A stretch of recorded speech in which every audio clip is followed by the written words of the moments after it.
Hey, today I'm going to show you the solo for the song Parasites.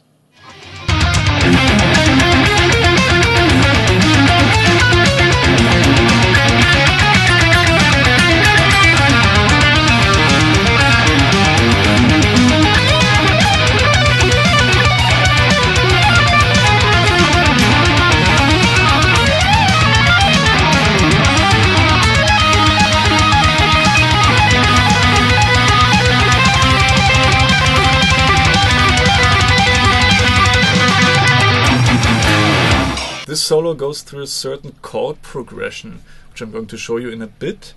And my idea here was to use the part that was previously played before the solo and develop it into the solo and move it through the chord changes, and then also break out and develop it more into a I would say neoclassical almost piece with a lot of arpeggios going on. And what I try to do is to move it through the changes rather than playing each chord separately and just using like the same shapes or whatever. And also try to eventually expand the vocabulary in the sense that from just triads to add 7th, 9th and that stuff to make it sound a bit jazzy even, so it also fits more into KLONQUE. It has a certain nastiness, if there's that word. Okay. Yeah. Okay, let's check out the chords.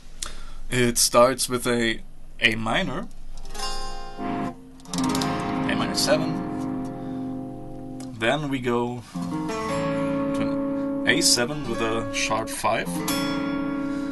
Then this resolves into D minor.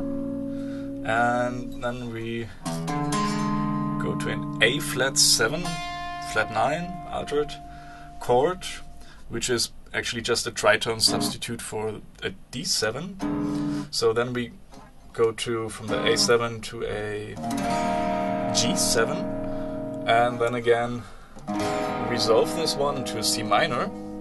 Then we jump to a E minor to have a bit of black metalish feeling in there, a bit of drama, and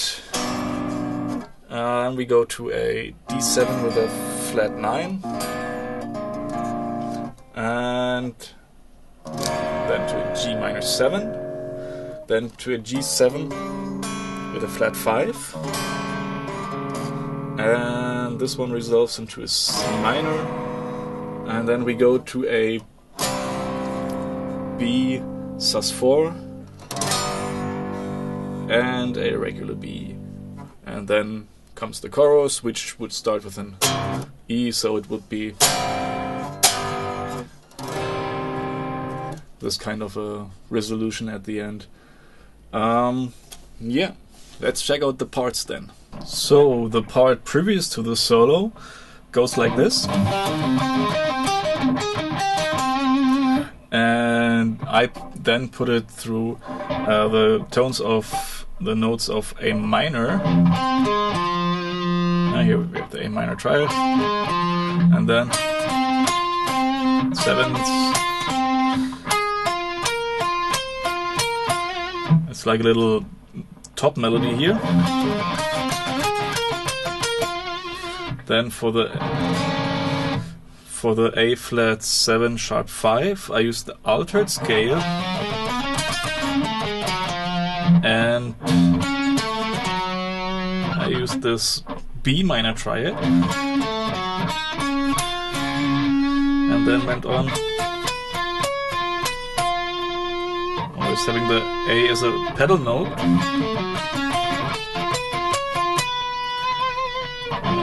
So for the D minor, I start with the D minor triad, and then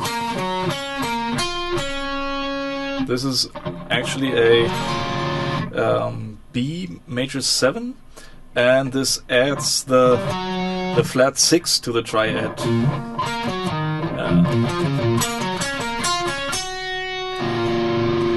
Which is a bit, more of a dramatic sound. This is just a little turnaround melody, and here I anticipate already the next chord. So the next chord is the A flat 7 with a flat 9, and this anticipates it. At the A flat 7 we start with the root actually, then go into this figure, and it's based on the half tone whole tone scale. And then there's a bit of diminished idea, and here again diminished, this time starting on the minor third actually from A, and then it leads into, it turns around and leads into a G. So the last note in that bar is this F sharp, and it leads to a G, and the next chord is a G, so we have the root again, and then we play, which is a bit stretchy, but it's just a simple triad. Here's the 7, it goes up again, and then we have a string skipping,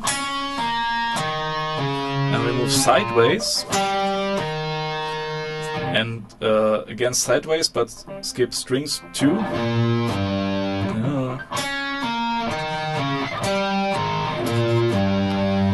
So this way we can move from this position to this, because I wanted to start here with a C minor arpeggio, so this is a nice leading version from the B to the C at the end. There's a bit of a neoclassical touch, which yeah, I liked that part. So for the C, we start here on the 9th fret and just play this basic triad arpeggio, and first have it just in 16th notes, and then we move the position and we change to 6 tuplets, and then again shift, and here it's also just a triad arpeggio, and here it's 1 note before the next chord or the next chord change, but I anticipated kind of, and play the G flat, which is the minor third of E flat. So C minor and the E flat, and so then I play the E flat arpeggio, just simple triad, but then I add another top note. Yeah, so it's the flat 5, and it gives the thing a bit more tension again. And then I go into a very neoclassical tapping idea.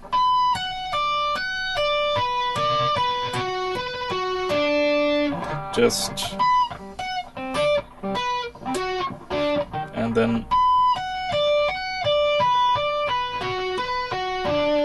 and this, it just actually follows this the triad shapes, like you have this here, you have to start here, but then you can pretty much visualize this here and tap those notes. And with the left hand you have to hammer on all the notes. Almost.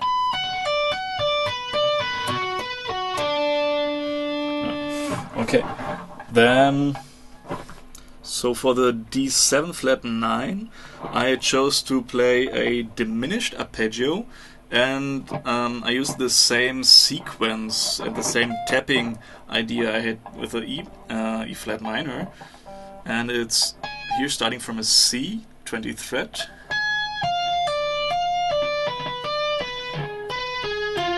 and basically you just mirror this. It's always just minor third apart.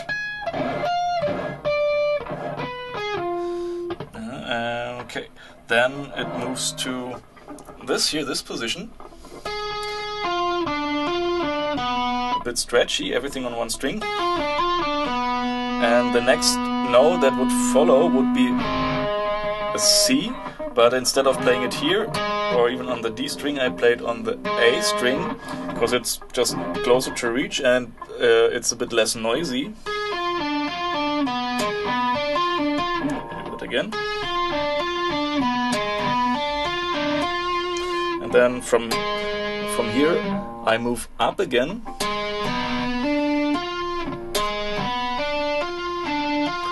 It's quite hard to play that slow. When you play it a bit faster, you can get away with a bit more noise, I guess. Yeah, and here it feels like there should be a resolution. Can you play it? Yeah.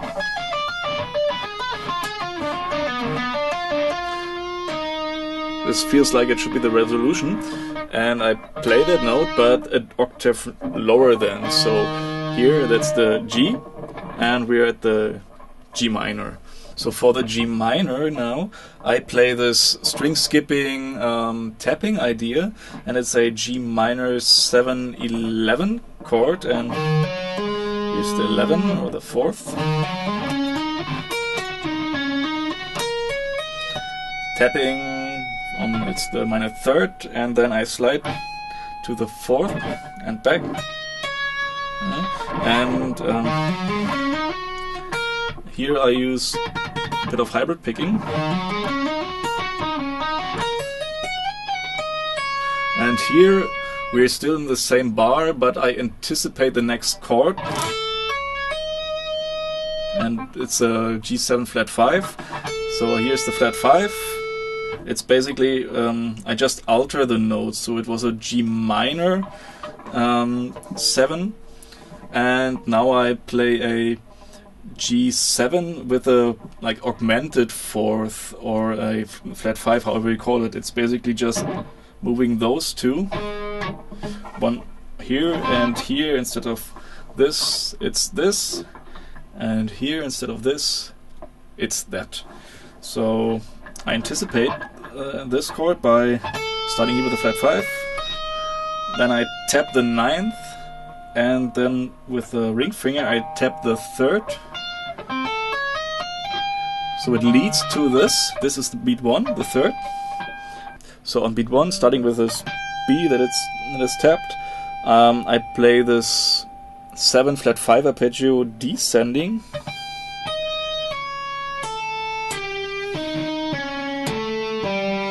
Here I shift directions,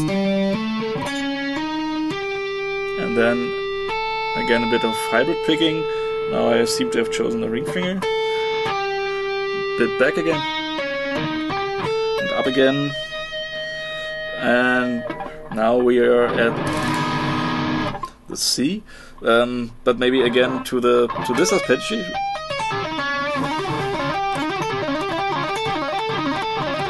This is a nasty part.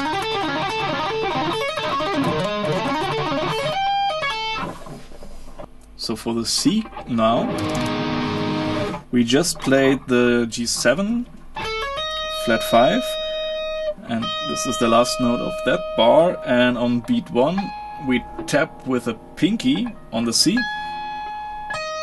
pull off, and this is good because we could just leave this finger from before, and then we hammer on the 12th fret on the G, on the G string, and then tap and pull off on the C, the 17th. So it's actually just a octave displaced idea that is now C and G.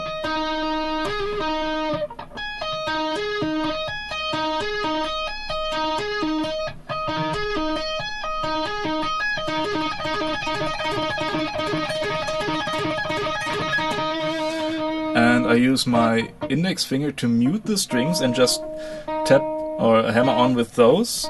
And it's, in this case, it's actually nice because it's the same two fingers on this hand and here. So from here, the left hand moves, but the fingers like stay the same frets apart, to an E flat here and here. to outline the C minor more.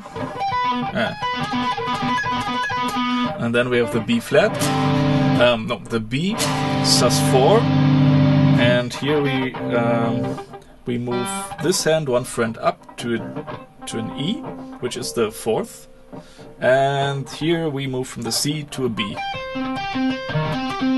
Deswegen. And now we move to the 3rd of B, which is D sharp.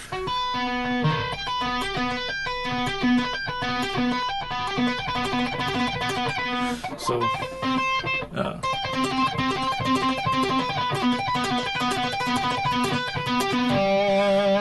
this is the last note, a hammer on a B, and then it's just